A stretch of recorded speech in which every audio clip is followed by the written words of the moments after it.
ಇತ್ತೀಚೆಗೆ ಭಾರತೀಯ ಒಬ್ಬವ ನಾವು ಹೇಳ್ಕೊತೀವಿ ವಿಶ್ವಗುರು ಅಂತೇಳಿ ಎಲ್ಲಿದ್ದಾರೆ?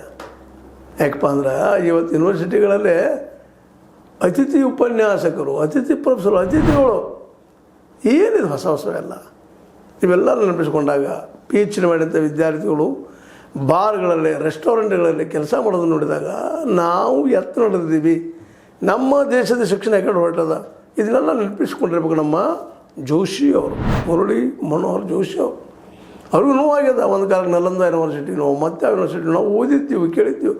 ಇತ್ತೀಚಿನವರೆಗೂ ಸಹಿತ ಸರ್ಕಾರ ನಡೆಸೋ ಮುಂದೆ ಕಾಂಗ್ರೆಸ್ ಇರುವವರೆಗೆ ಅನೇಕ ಸರ್ಕಾರಿ ಯೂನಿವರ್ಸಿಟಿಗಳಲ್ಲಿ ಒಂದಿಷ್ಟು ಓದು ಅದು ಇತ್ತು. ಇವತ್ತು ಜಗದ ಟಾಪ್ 100 ಯೂನಿವರ್ಸಿಟಿಗಳಲ್ಲಿ ನಮ್ದು ಯಾವ ಯೂನಿವರ್ಸಿಟಿನೂ ಇಲ್ಲ, ಮತ್ತೇನೂ ಇಲ್ಲ.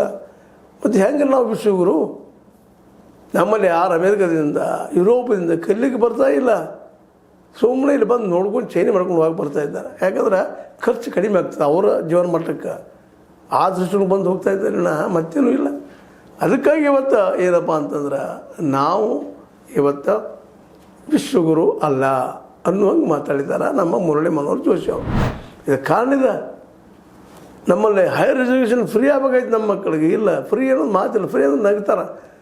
ಯಾಕಂದ್ರೆ ಕೆಲವು ಈ ಸಮಾಜದ ಕೆಲವು ಜನ ಕಷ್ಟ ಅನುಕೂಲದ ಇದು. ಅವರಷ್ಟೇ ಕಲಿಯೋದು, ಅವರಷ್ಟೇ ಮುಂದೆ ಹೋಗುವಂಥದ್ದು, ಉಳಿದವ್ರಿಗೆ ಅವಕಾಶಗಳಿಲ್ಲ.